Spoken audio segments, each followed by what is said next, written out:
I'm Beverly Kirk with the Global Health Policy Center, here with one of our senior associates, Dr. Catherine Bliss. She is the author of a new report on the GAVI Alliance's replenishment prospects for 2014. Thank you so much for being here. Thank you. The GAVI Alliance is a public-private partnership founded in the year 2000, basically to support immunizations in the world's least developed countries. So how successful has it been?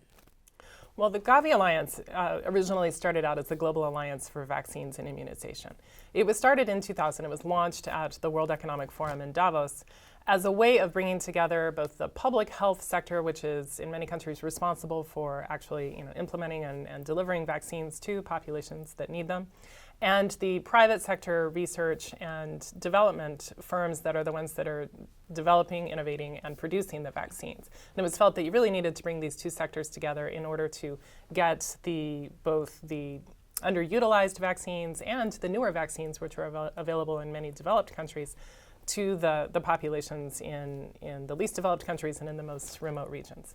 Since 2000, GAVI has been extraordinarily successful both in raising awareness and use of those underutilized vaccines and in launching campaigns to introduce new vaccines, including most recently in the past few years, the pneumococcal vaccine, the rotavirus vaccine, and also vaccines for the human papillomavirus, which causes cervical cancer.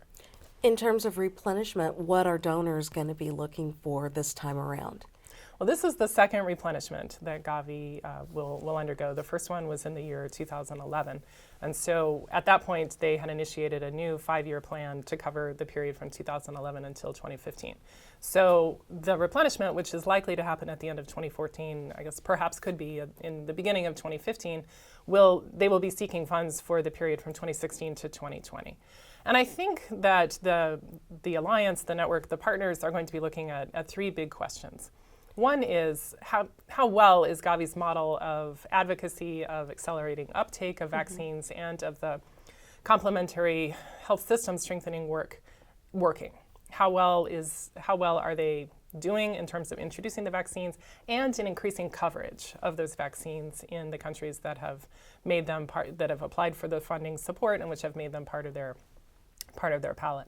I think the second question that the partners and the donors are going to be asking is the extent to which countries are making progress and becoming more self-sufficient in funding their own vaccine initiatives and the extent to which they are graduating according to the relatively new GAVI graduation process. A third issue that I think some of the traditional donors are going to be looking at is the extent to which the GAVI Secretariat and the GAVI partners have been able to mobilize resources and interest from newer and different donors, and the extent to which other countries are willing to join the group in extending support toward GAVI for the next 5 years. What about U.S. engagement? How important is that?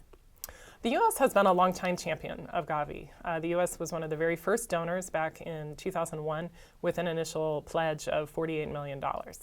And over time, that pledge has grown considerably. At the 2011 conference, which met in London in June of 2011, the United States committed $450 million over 3 years, so the period between 2012 and 2014. There are a number of different ways that donors can contribute to GAVI. There's direct funding or direct contributions. They can do so through something called the Advanced Market Commitment and then the International Financial Facility for Immunizations. The most common ones are the direct funding and what's called IFM, this finance facility for immunizations. And the United States has typically really only done the direct funding because the IFM commitments are over kind of a period of 20 years or so, which they apply bonds toward making funding available immediately for some of the work. And that has just been very difficult for the U.S. funding process. For this upcoming replenishment, the prospects that the United States may be able to increase its commitment look pretty good. The Obama administration has made an initial request for $200 million for GAVI for the next fiscal year. And so whether that will be pushed higher or whether that will be extended over a period of years remains to be seen. But the United States has been a strong supporter of GAVI. The programs that the bilateral programs on maternal and child health that the United States supports very much complement the work that Gavi is doing. In many of the Gavi-supported countries, the work that USAID is doing in particular around child health contributes directly in terms of technical support for vaccine campaigns and launches, in terms of the kind of immunization system support activities that are going on. And so I think there are a lot of reasons to think that United States support for Gavi will continue and continue to be robust. Dr. Catherine Bliss, thank you so much. Thank you.